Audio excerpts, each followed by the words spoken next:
দর্শকের বিরুদ্ধে আপনি বিচার দিবেন, কোর্টে যাবে, কোর্টে যাওয়ার পরে এই যে শুনানি শুরু হবে, যেই মেয়েটা দর্শনের শিকার হলো তাকে আবার সব মানুষের সামনে সব বিবরণ দিতে হচ্ছে, কেমনে কি করছে ওইটা আবার সব এখানে বলতে হচ্ছে। এর চেয়ে নির্লজ্জ কথা আর কিছুটি হতে পারে না। এরপরে শুনানির পর শুনানি, শুনানির পর শুনানি, সাক্ষীর পর সাক্ষী হতে হতে 1 বছর 2 বছর চলে যায়। এর ভিতরে ওই দর্শকের পরিবার আস্তে আস্তে যখন পরিবেশ উত্তপ্ত কমে যায়, তখন টাকা পয়সা, মামু খালু বিভিন্ন জিনিস ম্যানেজ করে আস্তে আস্তে বিচার খালাস শেষ। একদিন দেখা যায় দর্শক বের হয়ে আসছে, বের হয়ে আসার পরে আবার ওই ভিকটিমকে এসে থ্রেট করে। কথা কোন ঠিক কিনা? এইভাবে হয় না। টুনকো অজুহাতে যদি আমাদের সংবিধানকে বারবার পরিবর্তন করা যায়, করে নাই? সবাই করেছেন। কেউ ভালোর জন্য করেছেন, কেউ নিজের স্বার্থের জন্য করেছেন, কেউ নিজের বিরোধী দলকে দমন করার জন্য করেছেন। যে যেভাবে পারে সংবিধানকে স্টেট বসিয়ে তারপরে পরিবর্তন করেন। তাহলে সবাই যদি ধর্ষণের বিরুদ্ধে হয় আর ধর্ষণ মুক্ত বাংলাদেশ করার জন্য সবার লক্ষ্য হয়, তাহলে সবাইকে মতামত দেওয়া দরকার যে সংবিধানকে যদি পরিবর্তন করতে হয়, প্রয়োজনে ধারা সংযোজন করে দর্শকের শাস্তি 1 থেকে 15 দিনের ভিতরে অবশ্যই বাস্তবায়ন করতে হবে, এবং সেটা হবে প্রকাশ্যে। আমাদের ডাক্তার ইউনূস সাহেব এই কথা বলেছেন, জনগণ চাইলে কোরআন সুন্নাহর ভিত্তিতে দর্শকের বিচার হবে। ডাক্তার ইউনূস সাহেব বলেছেন, আমি এই কথার উপর সাপোর্ট করি এবং আসতেছি। কিন্তু ওই যে মেয়েগুলো তারা দর্শকের বিচার চাওয়ার জন্য সৌদির উদাহরণটা নেই, আফগানিস্তানের উদাহরণটা নেই, যা আফগানিস্তানে 3 থেকে 4 দিনের ভিতরে দর্শকের বিচার হয়, সৌদি আরবে দর্শকের বিচার হয় কোমর পর্যন্ত পুঁতে, চতুর্দিক থেকে বৃষ্টির মতো পাথর নিক্ষেপ করে তাকে দুনিয়া থেকে উঠিয়ে দেওয়া হয়। আমার দেশও এই বিচার হোক। এই মানুষগুলো যারা চায়, যে সমস্ত আধুনিক ছেলে মেয়েরা চায়, এরা সৌদির মতো দর্শকের বিচার চায়, আবার নিজেরা লাইফস্টাইলগুলো সৌদির মতো পালন করে না। তারা ওয়েস্টার্ন লাইফস্টাইল মানে পশ্চিমাদের মতো চলাফেরা করে। তার মানে হলো কি, আপনি চলাফেরা করবেন পশ্চিমা স্টাইলে আর বিচার চাইবেন সৌদির স্টাইলে। এটা হয় নাকি? কথা বুঝেন না আপনারা? চলাফেরা করবেন পশ্চিমা স্টাইলে, ওয়েস্টার্ন কালচার নিয়ে আপনি ঘুরবেন, অর্ধউলঙ্গ হয়ে ঘুরবেন, আর ধর্ষণের শিকার যখন হবেন তখন বিচার চাইবেন সৌদি আর আফগানিস্তানের স্টাইল। এটা হতে পারে? এটা তো দুইটা বিপরীত জিনিস। অনেক মেয়েরা দেখবেন কথায় কথায় তারা নারী পুরুষের সমান অধিকারের স্লোগান দেয়, আবার যখন সমান অধিকার মানে কি, তুমি একটা মারলে আমিও একটা মারবো, এটাই তো সমান অধিকার। এখন ছেলের সাথে নিজে দেখছেন না, পুলিশে ধাক্কায় ওরে বাপরে বাবু উপরে উঠে যাবে। পুলিশে যদি একটা ধাক্কা দেয়, দেখছেন মহিলার গায়ে হাত দিছে, কত বড় খারাপ। মহিলার গায়ে হাত দেওয়ার সময় ওই সময় সমান অধিকার নাই, ওই সময় কয় নারী, নারী রুলস তখন কায়েম করে। আর সব সময় কয় নারী পুরুষের সমান অধিকার চাই।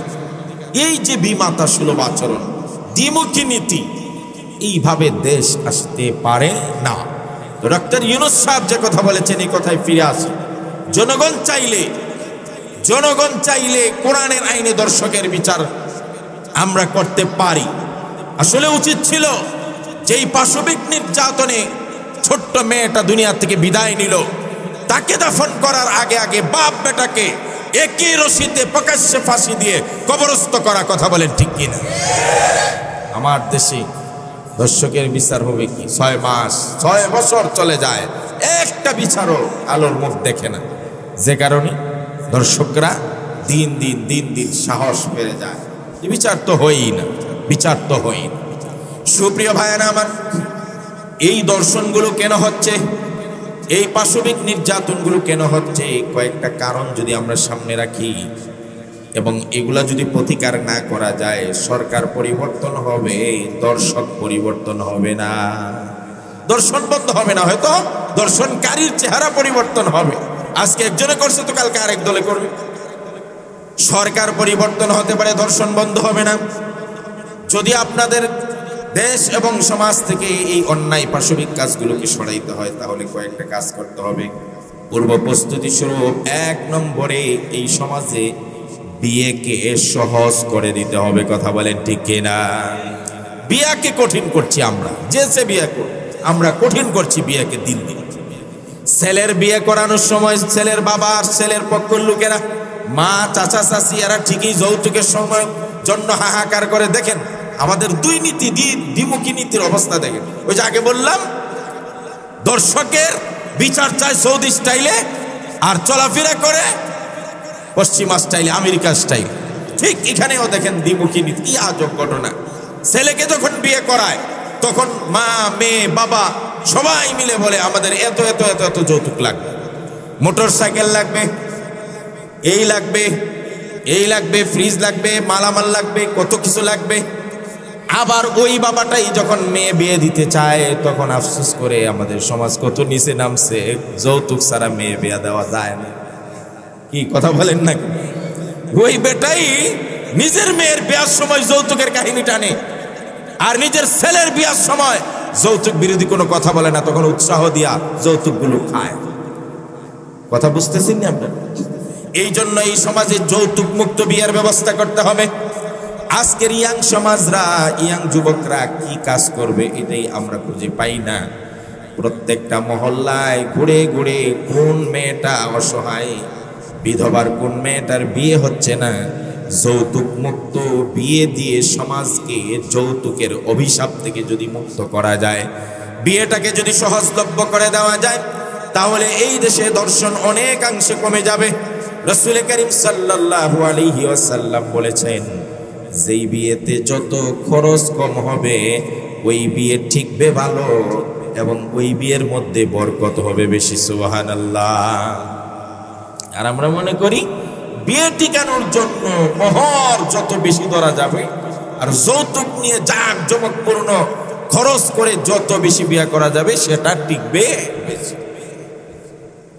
অথচ রাসূল বলছেন বিয়েতে খরচ কমাও। এই জন্যই মসজিদ হলো নবী করিম সাল্লাল্লাহু আলাইহি ওয়াসাল্লামের ভাষায় এই মসজিদ হবে মানুষের বিচার কার্য ফায়সালার স্থান। এই মসজিদ হবে মানুষের সমস্যা দূর করার স্থান। বিপদগ্রস্ত মানুষগুলো মসজিদে আসলে পড়ে যেন বিপদ থেকে উদ্ধার হয়। এই সমাজে যৌতুক মুক্ত বিয়ে হবে মসজিদের মধ্যে। মসজিদ হবে সব কাজের, সব কিছুর কেন্দ্রবিন্দু, যেটা বিশ্বনবী সাল্লাল্লাহু আলাইহি ওয়াসাল্লামের যুগে ছিল। এই জন্য নাম্বার 1 হলো যৌতুক মুক্ত কম খরচে সহজলভ্য বিয়ে করতে হবে। বিয়েকে যত আমরা সামাজিকভাবে কঠিন করতেছি তত বেশি ধর্ষণের আর মাত্রা, জিনা ব্যভিচারের মাত্রা বেড়ে যাচ্ছে। 1 নম্বর প্রতিকার।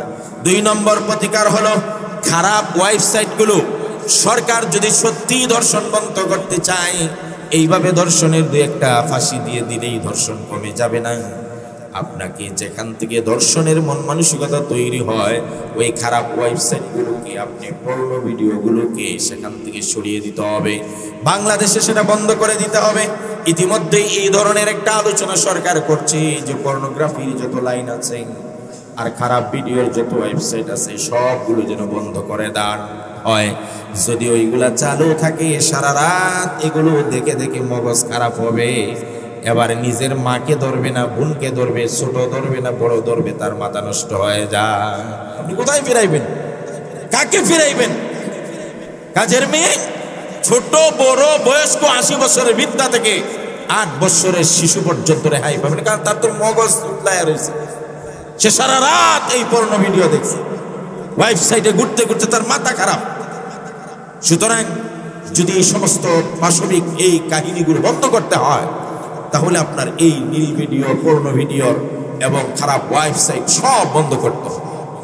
3 নম্বর হলো ফিল্ম ও নাটকের যে করুণ অবস্থা, অশালীন, উত্তেজনাকর, নোংরামি যত দৃশ্য আছে, যত ফিল্ম আছে, যত নাটক আছে, এগুলো দেখে দেখে সেও পরিকল্পনা করে ওইখানে কিভাবে কি করছে আমিও করব, ওখানে যা করছে আমিও করব, অমুক ভিলেন আসার আগে আগে কি করছে আমি ওইভাবে করতে, কিভাবে ফোন দিয়ে আটা যায় ছবির থেকে সে সব শিখে। আজকের এই ছবিগুলো হত্যা মানুষকে শিক্ষা দিচ্ছে, টেরোরিস্ট বানাচ্ছে, দর্শক বানাচ্ছে। এই ছবিগুলো অবাধে প্রেম ভালোবাসা ছড়িয়ে দিচ্ছে সমাজে। এই ছবিগুলো অনেকাংশে দায়ী। ছেলেরা মেয়েরা ওইখান থেকে দেখে দেখে টিপস দিচ্ছে। কেমনে কি করা যায়, কাকে কিভাবে ম্যানেজ করা যায়, কোনভাবে কোথায় পৌঁছা যায়, এমনকি কাকে কেমনে জবা করা যায়, কাকে কিভাবে গুলি করে মারা যায়, সব এই ফিল্ম স্টাইলে আজ হচ্ছে। এমনকি ফিল্ম স্টাইলকে আজকে হার মানিয়ে দিচ্ছে, কারণ ওইটা তো একটা কাল্পনিক অভিনয় আর এটা হলো বাস্তবতা। অভিনয় থেকে বাস্তবতার এই করুণ হয়, কঠিন হয়। এই জন্য যদি আপনার সমাজ এবং দেশ থেকে ধর্ষণ, জিনা, ব্যভিচার বন্ধ করতে হয়, তাহলে 3 নম্বরে যত নাটক আর ফিল্মের মধ্যে এই নোংরামিগুলো আছে সেগুলো বন্ধ করে দিতে হবে। 4 নম্বর হলো অবাধে নারী পুরুষের চলাফেরা। সমাজ ও শরীয়ত বিরোধী যত ধরনের মেলামেশা আছে এগুলা যথাযথ বন্ধ না করা যাবে, বিশ্বাস করুন ধর্ষণ আর জিনা ব্যভিচার কখনো বন্ধ করা যাবে না, ওগুলাকে বন্ধ করতে হবে। আর 4 নম্বর হলো সর্বশেষ, 4 নম্বর হলো নারী এবং পুরুষের নৈতিকভাবে উন্নত চরিত্রের অধিকারী বানানোর জন্য ধর্মের চর্চার বিকল্প নাই, ধর্মের চর্চার বিকল্প নাই। একদিকে ধর্মের চর্চা করতে হবে, আর একদিকে মানুষকে উন্নত চরিত্রের জন্য প্রশিক্ষণের ব্যবস্থা করতে হবে। দুঃখের বিষয় হলো সত্য, বাংলাদেশে সব সেক্টরের মন্ত্রী আছে, খাদ্যমন্ত্রী থেকে নিয়ে পশুমন্ত্রী, আরে ভাই গরু ছাগলের জন্য মন্ত্রী আছে, পরিবেশ রক্ষার জন্য মন্ত্রী আছে, পানির জন্য মন্ত্রী আছে, নদীর জন্য মন্ত্রী আছে, গাড়ির জন্য মন্ত্রী আছে, পাখির জন্য মন্ত্রী আছে, রেলের জন্য আলাদা মন্ত্রী আছে, বিমানের জন্য আলাদা মন্ত্রী, নারীদের জন্য আলাদা মন্ত্রী, শিশুদের জন্য আলাদা মন্ত্রী, সব সেক্টরের মন্ত্রী আছে। কিন্তু এই গোটা জাতির চরিত্র উন্নত করার জন্য একজন ক্যারেক্টার মন্ত্রী নাই, চরিত্র মন্ত্রী নাই। এই ভাগ্য, এই দুর্ভাগ্য জাতির।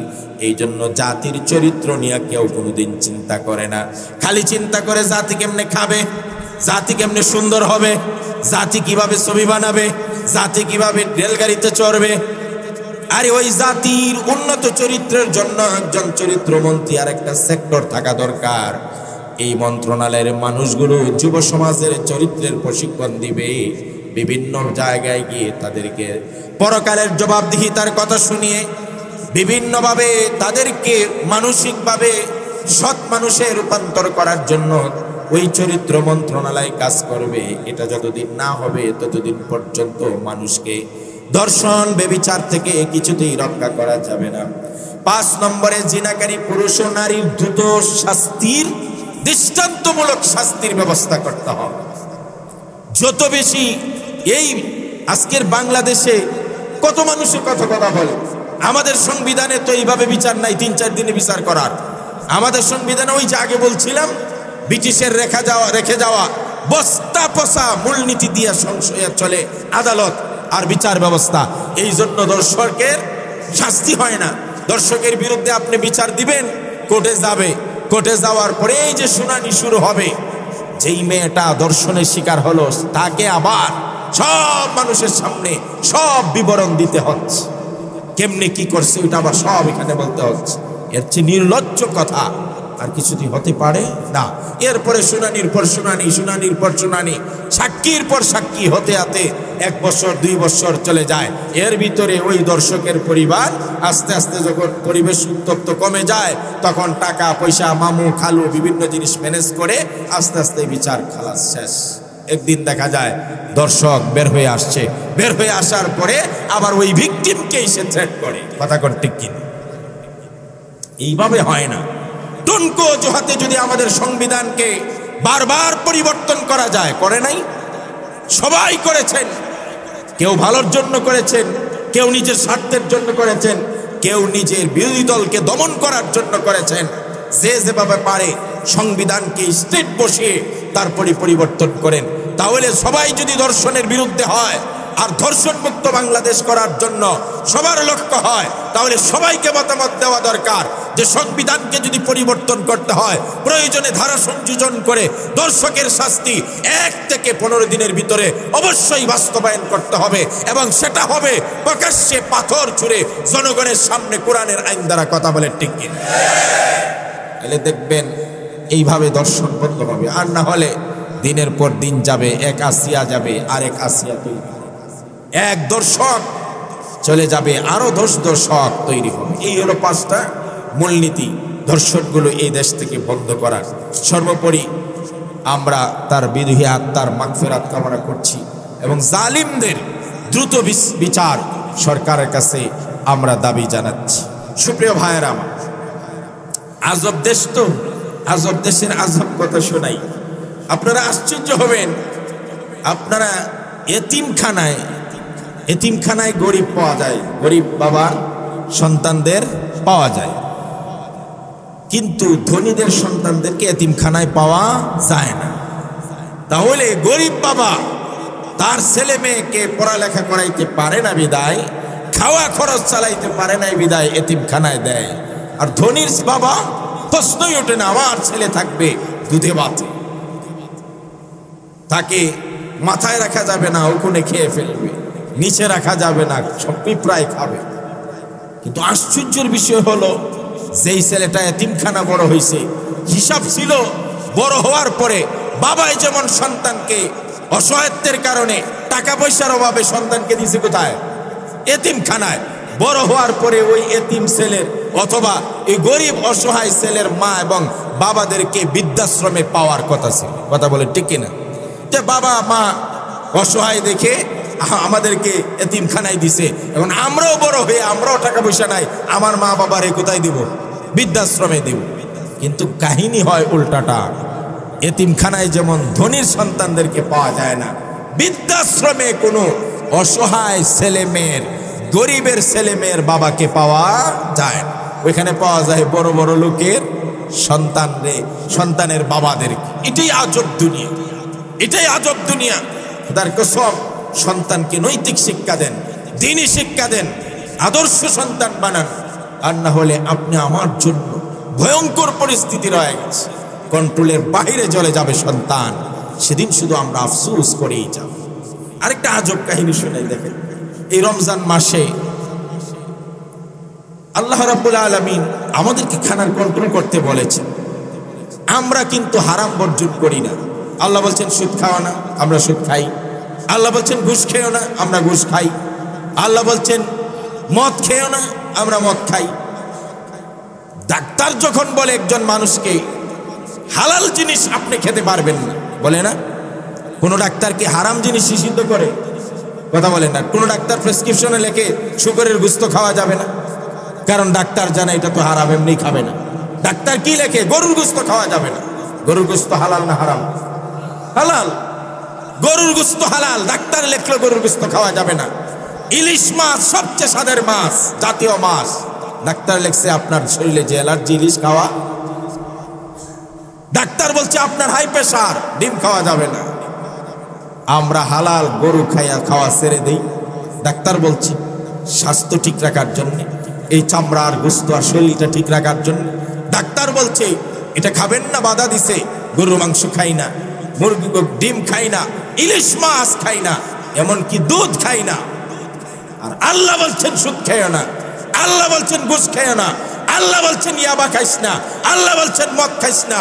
যেই শরীরটা তুমি বানাইতেছো ডাক্তারের ইনফরমেশন অনুযায়ী হালাল খাদ্য বর্জন করে ফিটফাট থাকার জন্য, ওই শরীরটাই জাহান্নামের আগুনে জ্বলবে। ওইখান থেকে মুক্ত রাখতে হলে সুদ ঘুষ মদ ইয়াবা ছেড়ে দাও। দুনিয়ার বোকা মানুষরা 2-4 দিন বাঁচার জন্য ডাক্তারের কথা মতো হালাল খাদ্য বর্জন করে, আর চিরকাল শান্তিতে থাকবে। আল্লাহর কথা মতো হালাল খাবারগুলো বর্জন করতে পারে না। এর নাম হলো আজীব দুনিয়া। কথা বলেন ঠিক কিনা? এটার নামে আজীব দুনিয়া। এই প্রসঙ্গে একটা কথা বলে রাখি। ইদানিং একজনে প্রশ্ন করছেন আমাকে, এই জন্য বলছি, ঘোড়ার গোশত বিক্রি হচ্ছে, আপনারা শুনছেন কি? এবং সেটা গাজীপুরে বেশি বিক্রি হচ্ছে। এবং এই প্রেক্ষিতে অনেকে জানতে চেয়েছেন যে আসলে ঘোড়ার গোশত খাওয়া হালাল না হারাম, জায়েজ না নাজায়েজ। এই ব্যাপারে একটু মতানক্য আছে। 2 ধরনের হাদিস আছে। হযরত খালিদ ইবনে ওয়ালিদ রাদিয়াল্লাহু তাআলা আনহু বলেন, রাসূল করিম সাল্লাল্লাহু আলাইহি ওয়াসাল্লাম ঘোড়ার গোশত খাওয়ার ব্যাপারে আমাদেরকে নিষেধ করেছেন। এটা এক ধরনের হাদিস। যারা বলেন ঘোড়ার গোশত খাওয়া হারাম, জায়েজ না, তিনারা এই হাদিসের প্রেক্ষিতে বলেন যেহেতু রাসূল বলছেন ঘোড়ার গোশত খাওয়া কি নিষেধ, এই জন্য ঘোড়ার গোশত খাওয়া যাবে না। এবং তাদের কথার যুক্তি আছে। যুক্তি হলো তারা যুদ্ধের ময়দানে ব্যবহার হয়। এটা একটা অস্ত্র, এটা একটা অস্ত্র, যানবাহন, যেটা যুদ্ধের সামানা। ব্যাপক হারে যদি ঘোড়া খাইতে থাকে তাহলে যুদ্ধ করার অস্ত্র কমে যাবে, মুসলমানরা বেকায়দায় পড়বে। এই কারণেও তারা বলে ঘোড়ার গোশত খাওয়া জায়েজ না। আর যারা বলে ঘোড়ার গোশত খাওয়া জায়েজ তারও দলিল আছে। সুনানে আবি দাউদে, সুনানে বুখারী শরীফের সহিহ হাদিসে রাসূল করিম সাল্লাল্লাহু আলাইহি ওয়াসাল্লাম বলেন, আন আসমা বিনতে আবি বকরিন قالت نحرنا على عهد رسول الله صلى الله عليه وسلم فرسا ونحن بالمدينة فاكلنا। আবু বকর মেয়ে হযরতে আসমা বিনতে আবি বকর বলেন, নবী করিম সাল্লাল্লাহু আলাইহি ওয়াসাল্লামের যুগে আমরা ঘোড়া জবে করতাম, তখন আমরা মদিনায় ছিলাম। ঘোড়া জবে দেওয়ার পরে আমরা ওই ঘোড়ার গোশত খেতাম। তাহলে ঘোড়ার গোশত খাওয়া না খাওয়ার ব্যাপারে দুই ধরনের মত। এখন আগে যারা যুক্তি দিয়েছিল যে ঘোড়ার গোশত, ঘোড়া খাইতে থাকলে যুদ্ধের ময়দানের অস্ত্র কমে যাবে, এটা এরা আবার পাল্টা যুক্তি যে এখন তো আর ঘোড়া ওই যুদ্ধের ময়দানে ব্যবহার হয় না, এখন তো ঘোড়া দিয়ে কেউ যুদ্ধ করে না। তো এদের কথার আবার পাল্টা যুক্তি আছে, যদিও আগের মতো ওইভাবে ঘোড়া যুদ্ধে ব্যবহার হয় না, এখনো পুলিশ ক্যাম্পে, আর্মিদের বিভিন্ন জায়গায় ঘোড়ার প্রশিক্ষণ আছে এবং ঘোড়া কাজে লাগে।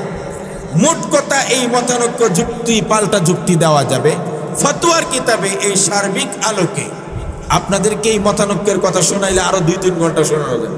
এটা না, মূল কথাটা কি যে ঘোড়ার গোশত খাওয়ার ব্যাপারে এই জন্যই মুফতিদের দরকার, এই জন্যই ইমামদের দরকার যে ইমামরা এই সার্বিক হাদিসকে বিবেচনা করে এখন ফতোয়াটা কি এটা জনগণকে জানায় দেওয়া উচিত। ঘোড়ার গোশতের খাওয়ার ব্যাপারে ফতোয়ার কিতাবে মাকরুহ লিখেছে।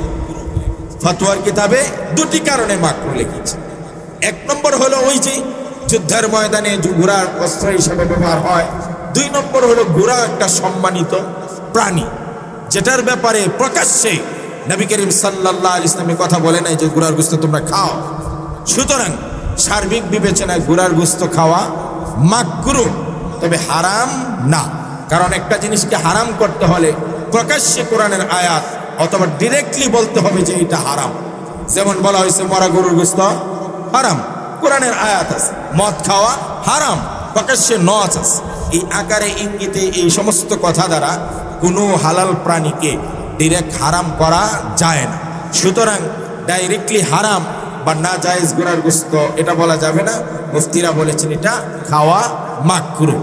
তবে এখানে একটা অসাধু ব্যবসায়ীরা একটা চান্স নেয়, তারাই ফাঁকে ঘোড়ার গোশতকে গরুর গোশত বানাইয়া 200-250 টাকার গোশত 800 টাকা করে বিক্রি করে। এটা সম্পূর্ণ না জায়েজ, এটা ধোঁকাবাজি এবং এই খাবার খাওয়া হারাম, পরিষ্কার হারাম। এই ব্যাপারে আমরা সতর্ক থাকবো। আমার ব্যক্তিগত খেয়াল হলো দীর্ঘদিন ধরে আমরা ঘোড়া টোড়া খাই না। এই হুট করে বাজারে ঘোড়ার গোশত দিয়ে আমাদেরকে একটা বেকায়দায় ফেলানোর দরকার নাই। আর অসাধু ব্যবসায়ীরা এই সুযোগে ঘোড়ার গোশতকে গরুর গোশত করে বিক্রি করে আমরাও একটা ধোঁকার মধ্যে ফেলবে। সুতরাং ঘোড়ার গোশত খাওয়ার এখন এতই টাকা লাগছে কি গরু নাই, খাসি নাই, মুরগি নাই। যদি এমন হইতো অবস্থা যে খাদ্যের সংকট দেখা দিছে, এবার ঘোড়া খাওয়া শুরু কর। সুতরাং যেহেতু এটার ব্যাপারে নিষেধাজ্ঞা আছে, আবার ফতোয়ার কিতাবে মাকরুহ বলছে, আমার দৃষ্টিতে এটা না খাওয়া, এটা হলো আমার ফয়সালা। সুপ্রিয় ভাইয়ের আমার, আমি আলোচনা শেষ করব। শেষ করার আগে আমি বলছিলাম ফিতরার কথা আমি আগে আপনাদেরকে বলেছি। এবছর 110 টাকা সর্বনিম্ন ফিতরা ইসলামী ফাউন্ডেশন থেকে যেটা ঘোষণা হয়েছে, আর সর্বোচ্চ হলো 2800 সামথিং কত টাকা যেন। আপনারা যদি 500, 400, 1600 বিভিন্ন নেশাব আছে, এই নেশাব অনুযায়ী খেজুরেরটা, পনিরেরটা, তুকমাট, তারপরে আপনার আরো কি কি আছে, জবেরটা, এটা দিয়ে যদি ফিতরা দেন তাহলে আপনারা বেশি দিবেন, এটাই আমরা আশা করব। এতে করে, কারণ আমি আগেই বলছিলাম ফারাজ রাসূলুল্লাহ সাল্লাল্লাহু আলাইহি ওয়াসাল্লাম যাকাতাল ফিত্রি লিসাইমি মিনাল লাগফি ওয়ার রাফাস। নবীজি বলেন আল্লাহর পক্ষ থেকে আমি সাদকায়ে ফিতরাকে ফরজ করেছি রোজাদারকে তার রোজাগুলোকে অন্যায়, অপরাধ এবং ভুলভ্রান্তি থেকে বাঁচানোর জন্য। তাহলে আমরা ফিতরাটা দিব নিজেদের সদকা, নিজেদের রোজাকে পবিত্র করার জন্য। এই জন্য রাসূল বলেন এটা একটা কারণ। আরেকটা হলো তু'মাতাল লিল মাসাকিন, গরিব অসহায়দের সহযোগিতার জন্য তাদের একটু ঈদের ব্যবস্থা হয়, খাদ্যের ব্যবস্থা হয়। আর তাদের খাদ্যের ব্যবস্থার কথা চিন্তা করলে আপনি সামর্থ্য অনুযায়ী একটু বেশি দেওয়া, আমি মনে করি এটা ইমানেরও দাবি, সমাজেরও দাবি। এই হলো ফিতরার কথা। 2 নম্বর যাকাতের ব্যাপারে আরো আলোচনা করব। যাকাতের বিস্তারিত আলোচনা আছে। যাকাত ইসলামের অন্যতম স্তম্ভ। ইসলামের 5 স্তম্ভের অন্যতম একটা স্তম্ভের নাম হলো যাকাত। এই যাকাত রাসূল করিম সাল্লাল্লাহু আলাইহি ওয়াসাল্লাম ফরজ করেছেন। হযরত আবু বকর রাদিয়াল্লাহু তাআলা আনহু যেদিন খলিফা হলেন, ওই সময় একদল লোক যাকাত দেওয়াকে অস্বীকার করে বসে, যে আমরা এখন যাকাত দেব না। তখন আবু বকর রাদিয়াল্লাহু তাআলা আনহু বলছিলেন, ওয়াল্লাহি লা উকাতিলান্না মান ফারাকা বাইনা সালাতি ওয়াজ যাকাত। খোদার কসম উমর রাদিয়াল্লাহু তাআলা আনহু বলছিলেন যে আপাতত যারা বেঈমান হয়ে যাচ্ছে এদের বিরুদ্ধে জিহাদ করেন, যাকাত যারা দিচ্ছে না তাদের বিরুদ্ধে পরেও জিহাদ করা যাবে। তখন তিনি বলছিলেন আয়ানকুসুদ্দিন ওয়া আনা হাই, হে উমর আমি আবু বকর বেঁচে থাকবো আর ইসলামের সামান্য ত্রুটি হবে, এটা তো হতে পারে না। ওয়াল্লাহি লা উকাতিলান্না, ওই ব্যক্তি ওই সমাজের বিরুদ্ধে আমি যুদ্ধ করব যারা যাকাত এবং রমজানের রোজার মধ্যে পার্থক্য করে, নামাজ এবং যাকাতের মধ্যে পার্থক্য করে, নামাজ একেবারে পুঙ্খানুভাবে একেবারে ইহতিমামের সাথে আদায় করে, কিন্তু যাকাতের ব্যাপারে কোনোদিন বৈশা একটু চিন্তাও করে না। তার মানে কি, নামাজকে আমরা যেই পরিমাণ গুরুত্ব দেই যাকাতকে সিকি ভাগও গুরুত্ব দেই না। আবু বকর বলছেন যারা যাকাত আর নামাজ দুইটাকে পার্থক্য করে, দুই ভাবে দেখে, এদের বিরুদ্ধে আমি জিহাদ ঘোষণা করব। আর একটা হাদিস শুধু শোনায় দেই, সবসময় যেটা শোনাই, কিয়ামতের দিন যারা যাকাত দিবে না, মান আতাহুল্লাহু মালান ওয়া লাম ইউদ্দি যাকাতান মালিহি মুসিলা লাহু মালহু ইয়াউমাল কিয়ামাতি সুজান আকরা। যাদেরকে আল্লাহ মাল দিছে আর এই মালের যাকাত দেয় না, এদের এই সমদল মায় কিয়ামতের দিন বিস্তর বিশাল সাপ বানাইয়া গলা পেঁচিয়ে দেওয়া হবে, উপর্যুপরি দংশন করবে আর বলতে থাকবে, আমি তোমার ওই মাল, ওই সম্পদ, যেই মাল আর সম্পদের যাকাত দুনিয়াতে দেও নাই, এটাকে আজকে সাপ বানায় দেওয়া হয়েছে, আর আমার প্রতি হুকুম তোমাকে চিরস্থায়ীভাবে এইভাবে দংশন করতেই থাকে। নাউজুবিল্লাহ। এর চেয়ে বেশি বলার কিছু নেই। এই জন্য চিন্তা করবেন যে আমার যাকাত ফরজ হলো কিনা, হলে আমার কত টাকা আসে, এবং সেটা হিসাব করে গরিব অসহায়দেরকে আমরা যাকাত দিব। সর্বশেষ কথা বলে আমি শেষ করছি, সেটা হলো ইতিকাফ। যেহেতু সামনের শুক্রবার আছে এবং সামনের শুক্রবারও সম্ভবত 20 রোজা, আর ওই 20 রোজাতে দিবাগত রাত্রি সন্ধ্যার আগে আগে ইতিকাফে বসতে হবে। ওই দিন শুধু আমরা আনুষ্ঠানিকভাবে বলবো, কিন্তু এর আগে ইতিকাফের ব্যাপারে বলা উচিত। রাসূল করিম সাল্লাল্লাহু আলাইহি ওয়াসাল্লাম ইতিকাফ করেছেন, আর ইতিকাফকারীর কথা বলেছেন, ওয়া ইয়াতাকিফুজ যুনুব ওয়া ইয়াজজি লাহু হাসানাত ওয়া ইজজা লাহুল হাসানাত কাআমিলুল হাসানাত কুল্লিহা। ইতিকাফকারীর সবচেয়ে বড় ভালো দিক হলো দুইটা। কয়টা? 1 নম্বর হলো নবীজি বলছেন শেষ দশকে তোমরা শবে কদর তালাশ করো এবং বেজুর রাতগুলোতে তালাশ করো। তাহলে যারা ইতিকাফ করবে শেষ দশক, এদের কাছ থেকে শবে কদর মিস হওয়ার সম্ভাবনা নাই। আর 2 নম্বর হলো ইতিকাফকারীরা আল্লাহর ঘরের মেহমান থাকে, গুনাহমুক্ত জীবন থাকে। এর চেয়ে বড় আরেকটা কি প্লাস পয়েন্ট, এখানে থাকার কারণে বাহিরের যত সওয়াব হচ্ছে ওই সওয়াবে অংশগ্রহণ করতে না পারলেও মসজিদে ইতিকাফ করার কারণে সমাজের যত সওয়াব হবে আনুষ্ঠানিকভাবে সব সওয়াব ইতিকাফকারীরাও অংশ পাবে। এজন্য প্রতি বছরের ন্যায় আমাদের মসজিদে যারা ইতিকাফ করবেন, মেহেরবানি করে দয়া করে আমরা আগে প্রস্তুতি নিব, যেন আমরা আগামী শুক্রবারে যথাযথভাবে আল্লাহর ঘর মসজিদে নিয়ম মেনে ইতিকাফ করে শবে কদরের পুণ্য হাসিল করতে পারি। আল্লাহ তাআলা আমাদের সকলকে তৌফিক দান করুন। সুপ্রিয় ভাইরা, আমি আজকে আর কথা লম্বা করছি না, আমাদের কয়েকটি বিষয় আছে।